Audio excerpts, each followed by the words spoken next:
आज हमारे साथ स्टूडियो में मौजूद है बुंदेलखंड का एक ऐसा चेहरा जो युवा भी है, किसान भी है, लेकिन पहचान उनकी हरी पगड़ी से है और हरी पगड़ी देख करके ही तमाम जो साथी हैं उनके दूर से ही पहचान लेते हैं। समाजवादी पार्टी के यूथ फेस के तौर पर बुंदेलखंड में अलग पहचान रखते हैं और आज उनसे हम बात करने के लिए अपने स्टूडियो पर बुलाया है। बहुत स्वागत है कपिल भाई हमारे स्टूडियो पर आपका आने के लिए। धन्यवाद। और सबसे बड़ी बात यह है कि शुरुआत करते हैं पगड़ी से। जी, ये पगड़ी आपकी बड़ी चर्चित है और इस पगड़ी को लेकर के अखिलेश जी भी कई बार आप पर जो है कहीं ना कहीं कहते थे कि हरी पगड़ी वाले लड़के को बुलाओ। मुझे याद है जब बुंदेलखंड में रथ यात्रा निकली थी लास्ट 22 के इलेक्शन में, तो आपने स्वागत किया था उनका उरई के पास में, तो उन्होंने कहा था इसको बुलाओ और आपको रथ के अंदर भी बुलाया था। तो हरी पगड़ी का क्या राज है? देखिए ये पगड़ी चूंकि हम किसानों की पगड़ी है, ये हम चाहते हैं कि जिस तरीके से हम किसानों की फसल हरी भरी होती है इसी तरीके से ये पगड़ी हमारा संदेश है। और ख़ास करके किसान आंदोलन के बाद हम लोगों ने हरी पगड़ी हमने खास करके ये पहनना शुरू कर दी, ताकि हम लोगों को आज ये गर्व महसूस होने लगा है। जब से किसान आंदोलन हुआ है, चूँकि हम दिल्ली रहे और जनपद में भी हमने आंदोलन किया, तो जेल में भी रहे, काफ़ी समय तक जेल में रहे और दिल्ली आंदोलन में लगातार रहे। उस समय से ये पगड़ी बराबर पहनने लगे हम, और इसको आगे भी पहनते रहेंगे, आगे भी निरंतर जारी रहेगी। जी जी बिल्कुल। अच्छा, बुंदेलखंड से आप आते हैं, बुंदेलखंड में तो समस्याओं का अंबार है, उनके लिए किस तरीके का संघर्ष कर रहे हैं? और प्रमुख तौर पे अगर बात करें तो आज भी वहाँ सिंचाई की समस्या है। सरकार दावा करती है कि हर घर जल दिया गया है, लेकिन अभी 3 दिन पहले की एक खबर आ रही थी कि हर घर जल में इतना बदबूदार पानी आ रहा है कि लोग परेशान। देखिए सरकार की योजना तो कहीं ना कहीं एक हद तक ठीक थी, सरकार का लक्ष्य अच्छा था, उद्देश्य अच्छा था, बशर्ते इस सरकार में कमीशन खोरी के चलते जो पाइपलाइनें डाली गई हैं वो कहीं ना कहीं घटिया किस्म की पाइपलाइनें डाली गई हैं, और जो अधिकारियों ने उसमें बड़ी पैमाने पर लूट घसूट करी है वो यहाँ पे वो पूरी तरीके से फेल है। चूँकि हमारा गांव पड़ता है, हम आपको बता दें, गुमावली, और जालौन का गांव है गुमावली, कपिल गुमावली के नाम से ज़्यादातर लोग जानते हैं हमको। तो हमारे ही गाँव में पाइपलाइन पहुँची है, लाइन पहुँची हर घर, बकाया पानी नहीं पहुँचा। और पानी अगर पहुँचता भी है, चूँकि हम तो लगातार फील्ड में रहते हैं और हर गांव में चूँकि बराबर जाना आना होता है, तो पानी कभी कभी तो इतना गंदा पानी आ जाता है कि उससे आप नहा भी नहीं सकते, ये स्थितियां हैं। इस पे खास करके सरकार को, विभागीय लोगों को सुधार करना चाहिए। चूँकि अभी हमारी कई बार अधिकारियों से जैसे बात होती है, कर्मचारियों से बात होती है, तो वो ये कहते हैं कि अभी टेस्टिंग चल रही है उसकी। वहीं जो मंत्री हैं, जल मंत्री हैं, क्या नाम, स्वतंत्र देव सिंह जी, वो उद्घाटन करके बड़ी बड़ी वाह लूट ले गए और वही सब चल रहा है। खैर, लेकिन अधिकारियों का कहना ये है कि हो सकता है कि अभी इस पे काफ़ी सुधार होगा। जी, किसानों की बात करते हैं। किसान की मौत का एक चिन्हित जगह कही जाती है बुंदेलखंड। आप किसानों की लड़ाई लड़ते हैं, लगातार ज़मीन पे रहते हैं, मैं देखता रहता हूँ सोशल मीडिया पर कि गांव-गांव आप भ्रमण करते हैं। किसानों में कितना आप देख रहे हैं कि बदलाव हुआ, कितनी विकास की ज़रूरत बुंदेलखंड को आज भी है? देखिए बुंदेलखंड तो पूरे देश का सबसे पिछड़ा इलाका है। चूँकि हम उस पिछड़े इलाके से आते हैं, हम देख रहे हैं कि सबसे ज़्यादा पानी की समस्या, गर्मियों में पानी की समस्या, और पानी के साथ साथ कोई भी ऐसी सुख सुविधाएं सरकार द्वारा नहीं दी जा रही हैं जिससे हम लोगों की, खास करके जो दुर्दशा थी किसानों की, उसमें सुधार हो। ये कोई भी ऐसी सुख सुविधाएं बकाया केवल कागजों पे दौड़ रही हैं। और ख़ास करके ये भारतीय जनता पार्टी की सरकार जब से भी आई है, इन्होंने कोई भी धरातल पे काम नहीं किया। जैसे अभी जल की बात करी, पानी उसकी जो है क्या, कौन सी योजना बताई, हर घर जल वाली योजना है, तो ये ज़मीन पे नहीं है, कागजों में बहुत अच्छी है, फोटो में बहुत अच्छी हो सकती है। इसी तरीके से सरकार की योजनाएं पूर्ण तरीके से फेल हैं। और ख़ास करके बुंदेलखंड को आज आवश्यकता है ऐसे कामों की, जैसे कि पूरे देश में सबसे ज़्यादा यदि सुसाइड के, आर्थिक तंगी के जो केसेस हैं, वो सबसे ज़्यादा बुंदेलखंड से आते हैं। जैसे हमारे यहाँ कदौरा ब्लॉक पड़ता है, तो वहाँ अभी हमने पिछले साल में करीब 57 लोगों ने सुसाइड की थी आर्थिक तंगी के चलते। और सबसे बड़ी बात यह है कि यदि किसान सुसाइड भी करता है तो सरकार के द्वारा उसको किसी तरीके का कोई लाभ नहीं मिलता है। समाजवादी पार्टी की सरकार थी, मैंने कई लोगों की मदद कराई राष्ट्रीय अध्यक्ष अखिलेश जी से, लेकिन आज इस सरकार में मैं तो दावे से कहता हूँ आपका चैनल के माध्यम से कि किसी भाजपा के सत्ताधारी दल के किसी नेता की हैसियत नहीं है कि वो किसी गरीब की अपने नेता से मदद करा दे। कोई भी नेता, उनका मंत्री, विधायक, सांसद भी यदि जाता है तो वो केवल सांत्वना देता है, वादे करता है, लेकिन 1% उसको कोई भी आर्थिक मदद नहीं करते हैं और प्रशासनिक मदद तो हो ही नहीं रही है। तमाम सारे जो है वादे जरूर कराएंगे लेकिन कोई मदद नहीं होती है। ये बदलाव कैसे आएगा? क्योंकि मैं जब से बड़ा हुआ, समझदार हुआ, तब से बुंदेलखंड को देख रहा हूँ और बुंदेलखंड मेरा चहेते इलाकों में से भी एक है। मैं अक्सर जाता रहता हूँ, वहाँ तमाम मेरी रिश्तेदारियाँ भी हैं। इसको कैसे बदला जाए? ये युवा पीढ़ी की एक नैतिक जिम्मेदारी भी है। पत्रकारिता छोड़ दिया जाए, राजनीति छोड़ दी जाए, एक नैतिकता हम युवाओं के कंधों पर भी है। एक तो सबसे ज़्यादा बात कहें अशिक्षा की, चूँकि कॉलेज नहीं है इतने ज़्यादा, और किसानों की यदि बात करें तो पानी की साधन नहीं है। जैसे ट्यूबवेल हमारे क्षेत्र में आपको बता दें कि एक भी ट्यूबवेल नहीं है। अधिकारी टेलीफोन करते हैं, जेई है, कई सारी, अभी हम मोबाइल दिखाएंगे आपको, कई सारे कागज़ पड़े हैं इस मोबाइल पे, हमको सिफारिश कराते हैं भैया आप कह दो थोड़ा सा। तो अधिकारी हम लोगों की नहीं मान रहा। हम लोग कह सकते, केवल प्रयास कर सकते हैं, दबाव तो बना नहीं सकते अधिकारियों पे। और अगर पानी की व्यवस्थाएं पूर्ण रूप से सही कर दी जाएं, खास करके नहरों का चौड़ीकरण हो जाए, बम्बा और गूरों का चौड़ीकरण हो जाए, उनका जो है सफाई हो जाए, तो पानी आता जाता रहेगा। क्योंकि हम देख रहे हैं पिछले 10 वर्षों से, कम 10 वर्षों से कोई भी इस पे, चाहे नहरों की बात हो, चाहे बम्बा की बात हो, चाहे गूलों की बात हो, इस पे काम नहीं हुआ। इससे पहले नेताजी की सरकार में पक्कीकरण किया गया था नहरों का, तब जाके किसानों को कहीं ना कहीं पानी पहुंचने लगा था। आज भी किसान परेशान है और नहरों का पानी, चूँकि ट्यूबवेल नहीं है, कई जगह ऐसे हैं जहाँ पानी नहीं है, जबकि बुंदेलखंड में सबसे ज़्यादा खनन आता है और सत्ताधारी लोग खनन का हनन करते रहते हैं। खनन का हनन बराबर हो रहा है, आप देख लो। और रोडों की दुर्दशा देख लो, रोड की दुर्दशा इतनी खराब है केवल खनन की वजह से। विधायक की गाड़ी चल रही है, सांसद की गाड़ी चल रही है, मोहर्रम की ओवरलोड, जबकि समाजवादी पार्टी को बदनाम किया जाता था उस समय कि ओवरलोड गाड़ी चले। आज तो ये दशा है कि आप रोड देख लो जाके। आपने देखा होगा, हमने एक सोशल मीडिया पे लाइव चलाया था, वो क्या नाम, उस पर नेशनल हाईवे का, तो रोडों की दुर्दशा है, उसमें दुर्घटनाएं होती हैं, लोग चले जाते हैं, लोग जान से हाथ धो बैठते हैं। भाई कहने को तो हम लोग कह देते कि सोशल मीडिया पढ़ा या अखबारों में पढ़ा कि एक व्यक्ति की सड़क दुर्घटना में मौत हो गई, या कहने को कह देते हम लोग कि एक व्यक्ति की आर्थिक तंगी के चलते व्यक्ति ने सुसाइड कर ली। लेकिन आप उस परिवार से पूछिए जिस परिवार का मुखिया चला जाता है, क्या सरकार या शासन में बैठे लोग उस परिवार का मुखिया वापस कर सकते हैं? दूसरी बात सुनिए, मुखिया का जाना मतलब पूरा परिवार तरस नरस। यदि उसके परिवार का वो मुखिया है तो उसके बच्चों की पढ़ाई लिखाई से लेके, पत्नी का भविष्य से लेके, और फिर उस परिवार को लोग किस नज़र से देखते हैं ये आप भली भांति जानते हो। इसलिए छोटी सी सरकार की छोटी सी खामी की वजह से, छोटी सी गलतियों की वजह से, छोटी सी अनदेखी की वजह से बड़ी बड़ी ऐसी घटनाएं हो रही हैं जिससे व्यक्तिगत लोगों को नुकसान हो रहा है। वो परिवार हमारा भी हो सकता है, वो परिवार आपका भी हो सकता है, क्योंकि हम और आप बराबर घूम रहे हैं, जूझ रहे हैं, तो चक्र बराबर चल रहा है। इन चीज़ों को सरकार चाहे तो सुधार सकती है। पानी, सड़क, चूँकि सबसे ज़्यादा पैसा खनन से आता है। नदियों को, हमारे यहाँ नदियाँ जो हैं उनको बुरी तरीके से खोद लिया गया, इतने गहरे गड्ढे हैं कि अब क्या बता दें आपको।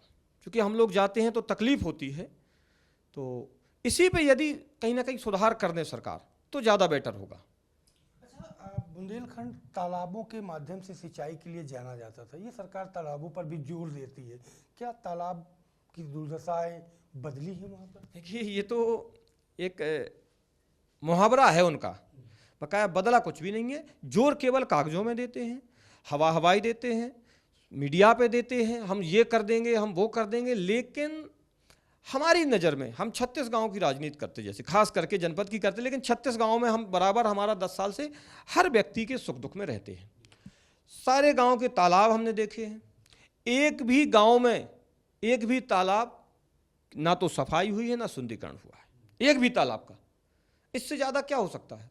हाँ, बाकी नोटिस आते हैं, आप जो है गरीब की जो है झोपड़ी पटक दी जाती है, यदि थोड़ी सी भी तालाब के ऊपर रखी है तो वो पटक दी जाती है, बाकी सुंदरीकरण नहीं हुआ, ना उसका जो है सफाई हुआ किसी भी गांव का। तो ये तो केवल कागजों में चल रहा है। इसका एक विकल्प और है, बुंदेलखंड को यदि विकसित बनाना है तो बुंदेलखंड राज्य बनना चाहिए। हर नौजवान की इच्छा है कि बुंदेलखंड राज्य अलग होना चाहिए। जब तक बुंदेलखंड राज्य अलग नहीं बनाया जाएगा तब तक हमें नहीं लगता कि सुधार होगा, क्योंकि उत्तर प्रदेश बहुत बड़ा है और हम लोगों को तो अछूता माना जाता है। आपका भला फेवरेट हो, आपका पसंदीदा शहर हो, लेकिन सरकार में बैठे लोगों के लिए अछूता है वो, उसको अच्छी नज़र से नहीं देखते बुंदेलखंड को लोग। केवल बुंदेलखंड को कहते हैं कि हवस की नज़र से देखते कि उनको पैसा कैसे आए, बालू से कैसे पैसा निकाला जाए, पहाड़ों को कैसे खोदा जाए, ये देखते हैं वो। विकास के नाम पर बिल्कुल जीरो है, खनन के नाम पे हीरो है। इसका एकमात्र विकल्प है, जब तक बुंदेलखंड अलग नहीं होगा, सरकारें कोई भी आती रहें, हम लोग खुशहाल नहीं हो पाएंगे। बुंदेलखंड को पृथक करने के लिए कई बार आवाज़ें उठी, कई लोगों ने उठाई, यहाँ तक कि वहाँ के एक पूर्व मंत्री हैं बादशाह सिंह, उन्होंने भी उठाई, लेकिन ये आवाज़ें उठी, फाइलें चली, पर कागज तक सीमित रह गई। ये कहीं ना कहीं निजी स्वार्थ वाले लोग थे, इनका खुद का स्वार्थ पूरा हुआ, ये भूल गए। कई आंदोलन हुए, कई आंदोलन में कई कार्यकर्ताओं पर, कई नौजवानों के भविष्य के साथ भी खिलवाड़ हुआ, उन पर मुकदमा लिखा, वो जेल रहे, लेकिन जो लीडरशिप थी उनका लक्ष्य पूरा हुआ। किसी को टिकट मिल गया, किसी को किसी पार्टी ने बड़ा लोभ लालच दे दिए, सारे के सारे लोग साइलेंट हो गए। आज कोई भी बुंदेलखंड की आवाज़ नहीं उठा रहा है, और सत्ता में बैठे लोग तो फिर क्यों, चूंकि उनका पूरा लूट घसूट का काम बुंदेलखंड से चल रहा है। आवाज़ें तो उठाई हैं लोगों ने, लेकिन निजी स्वार्थ से। उनको विधायकी का टिकट मिल गया, किसी को सांसदी का टिकट मिल गया, किसी को सत्ता ने जो है सरकार द्वारा दबा दिया गया, खामोश हो गए। आज कोई आवाज़ नहीं उठ पा रही है, क्योंकि हम बता दें कि ये सरकार डरती है, क्रांतिकारियों से डरती है। ये आपको याद होगा, आपने पढ़ा है कि जब हमारा देश गुलाम था तो अंग्रेज जैसे छोटे छोटे अंग्रेजों के खिलाफ हमारे क्रांतिकारी जो लोग थे, वो कहीं ना कहीं एकत्र होकर के किसी गांव में अगर बैठक करते थे, बैठक ही कर लेते थे, तो अंग्रेजों को डर होता था कि ये हमारे खिलाफ साजिश तो नहीं रच रहे हैं, और उनको कोई को गिरफ्तार करके किसी को जेल भेज देते थे, किसी को धमका देते थे, किसी के माता पिता को उठा लेते थे, हर तरीके से हैरेस करते थे। ये सेम स्थिति ये भाजपा सरकार की है। कई मुकदमे हमारे ऊपर लगा दिए, जबकि हम बहुत छोटे कार्यकर्ता हैं। हम हमेशा सामाजिक मुद्दों को उठाते हैं, कई मुकदमे लगा दिए गए हमारे ऊपर, कई बार हम जेल रहे, और हर तरीके से प्रताड़ित करती है सरकार। चाहे कोई भी व्यक्ति उठा के देख लो, बुंदेलखंड में कोई भी आंदोलन उठा के देख लो, केवल वो असफल करने का पूरा से पूरा प्रयास किया शासन के लोगों ने, खास करके सरकार ने। तो अब लोग टूटते जा रहे हैं, लोग टूटते जा रहे हैं, और अब कोई आवाज़ उठाने वाला नहीं है, क्योंकि हम लोगों पे इतने मुकदमे लगे हैं। अब धमकियां देता है प्रशासन के लोग, अगर और करोगे तो गुंडा एक्ट लगा के तुम्हें जेल भेज दिया, जिला बदल कर हो जाएगी राजनीति। ये तमाम तरीके की धमकियां ऐसी होती हैं, मिलती रहती हैं। अच्छा, पलायन, युवाओं के पलायन का क्या पलायन वहाँ पर रुका है? रोजगार की स्थितियाँ बुंदेलखंड की क्या है? पलायन बढ़ गया है, क्योंकि कोई रोजगार नहीं बचा है। कोई मुंबई है, क्योंकि ज़्यादातर हमारे यहाँ के नौजवान सिक्योरिटी का काम कर रहे हैं, कोई बाहर कैब चला रहा है। मतलब आज बुंदेलखंड का आंकड़ा उठा के देख लिया जाए तो बुंदेलखंड के कम से कम 30% नौजवान पलायन कर चुके हैं। वो सिलसिला दिन प्रतिदिन बढ़ता जा रहा है, और सरकार ये दिखाना नहीं चाहती। एक भी कोई भी ऐसा काम सरकार ने नहीं डाला, कोई भी कंपनी ऐसी नहीं डाली जो रोजगार मिले नौजवानों को, एक भी नहीं है हमारे। सब नौजवान जो है जितने भी हैं वो लगभग पलायन कर रहे हैं, दूसरे राज्यों में जा रहे हैं। सरकार तो कह रही है कि डिफेंस कॉरिडोर बुंदेलखंड में बनाया जा रहा है, उससे रोजगार मिलेगा, देश दुनिया में पहचान करेगा। डिफेंस कॉरिडोर केवल कागजों पर बनाया जा रहा है, और अभी तक कोई काम नहीं है। एक भी व्यक्ति को रोजगार नहीं मिला, एक भी व्यक्ति को रोजगार नहीं मिला। भाई अगर हम ये कहें कि हमने 5,000 लोगों की मदद कर दी, तो इसी पे तो कहना। मीडिया पे कहना, सोशल मीडिया पे कहना, कागजों में कहना, लेकिन धरातल पे अगर आपने मदद की होती तो लोग बाहर क्यों पलायन करते? आप बता दो, आप किसी भी गांव का आंकड़ा उठा के देख लीजिए, खास करके पिछड़ी जाति और एससी और अल्पसंख्यक समाज के लोगों को आप देख लो, पीडीए के लोगों को 30% बाहर हैं। किसी भी गांव में चले जाओ आप, और किसी भी शहर में चले जाओ, तो ये सरकार छुपाने पे लगी है। ये केवल मीडिया पे अपनी बाई और कागजों पे बाई लूटना चाहते बस, बाकी धरातल पे कुछ भी नहीं है। खनन को लेकर के सत्ता में बैठे लोगों का विवाद भी आपने सुना होगा, बांदा के एक विधायक का एसडीएम का कांड। अरे वो तो तमाम कांड हो रहे हैं, बांदा का कांड है, हमारे गरोठा का कांड है। गरोठा विधायक धड़ल्ले से चला रहे हैं, किसी की हैसियत नहीं है, चाहे अधिकारी हो चाहे फिर मीडिया हो जो दिखा दे उनको, किसी की हैसियत नहीं है कि उनको दिखा दे। जबकि हर घाट पे विधायक की पत्ती है, पत्ती बोलते हैं हमारे यहाँ। पत्ती का मतलब पार्टनरशिप। आप काम करो, आप सरकार को कितना दे रहे हो, क्या कर रहे हो, क्या नहीं कर रहे हो, अधिकारी कैसे मैनेज कर रहे हो, हमें उसमें 20% 30% चाहिए, उसमें 10% हमें उसमें चाहिए। ये गुंडा टैक्स और मिल रहा है उनको। सरकार तो कह रही है गुंडों को तो प्रदेश के बाहर फेंक दिया। तो ये कौन है फिर?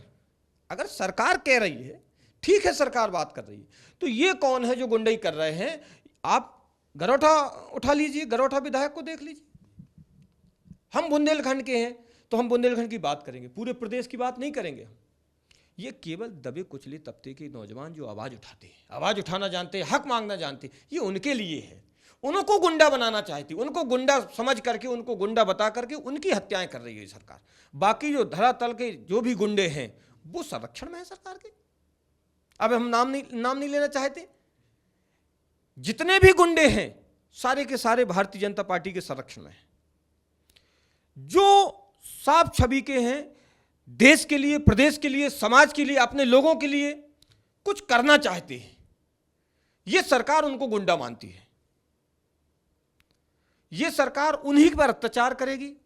उन्हीं कई नौजवानों की हत्याएं हुई हैं। इसमें हमारे यहां एक हत्या हुई थी,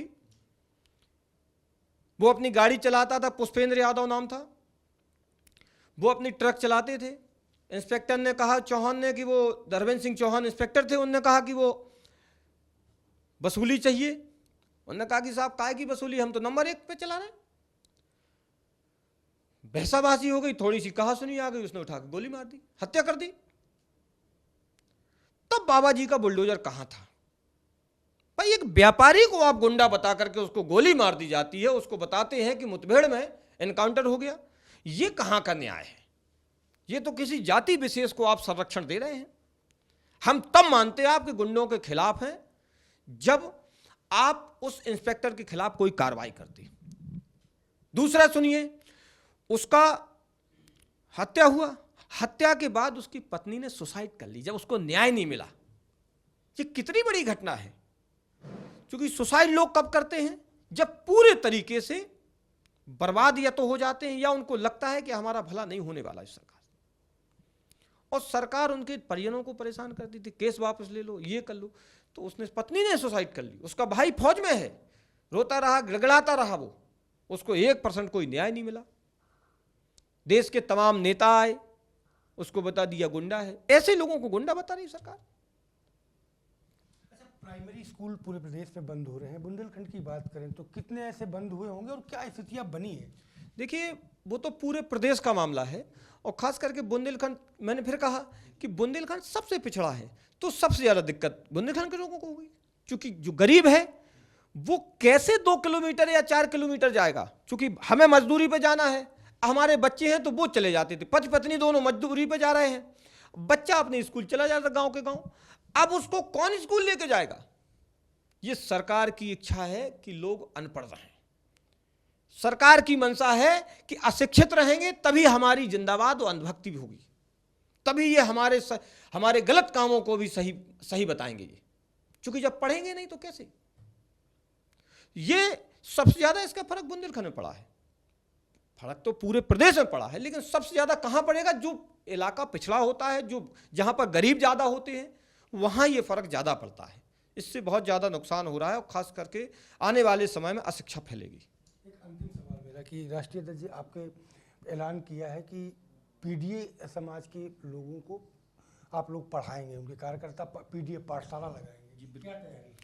देखिए, राष्ट्रीय अध्यक्ष जी का जिस दिन आवाहन हो जाएगा, मैं दावे से कहता हूँ वो सरकारी स्कूलों से कई गुना ज़्यादा बेटर करके दिखा देंगे। यदि राष्ट्रीय अध्यक्ष जी आज आवाहन कर दें कि पूरे प्रदेश में कार्यकर्ताओं को पीडीए पाठशाला चलानी है, उस दिन से काम शुरू हो जाएगा और पूरी ईमानदारी से निष्ठा से करेंगे, 100% बिल्कुल। और कहीं ना कहीं चलाने भी लगे। अभी सोशल मीडिया पे देखा, राष्ट्रीय अध्यक्ष जी ने वीडियो शेयर किया, वो चला रहे हैं और चलेगा बराबर। ऐसी कोई होगा तो बिल्कुल। बहुत शुक्रिया हमसे समय देने के लिए और हमसे बात करने के लिए। तो आपने सुना बुंदेलखंड की शान कहे जाने वाले कपिल जी को, जिन्होंने साफ तौर पे कहा है कि बुंदेलखंड पूरे प्रदेश में सबसे पिछड़ा इलाका है। वहाँ शिक्षा का स्तर अभी बहुत कम है, विकास की किरणें वहाँ तक पहुँच नहीं पा रही हैं। काम में जीरो है, कमाई में बुंदेलखंड हीरो है, लेकिन बुंदेलखंड को पृथक राज्य, अलग राज्य बनाने की मांग उन्होंने एक बार फिर से दोहराई है। कैमरा पर्सन आशुतोष शुक्ल के साथ Sanjay Pratap Singh Chauhan, live news X, Lucknow.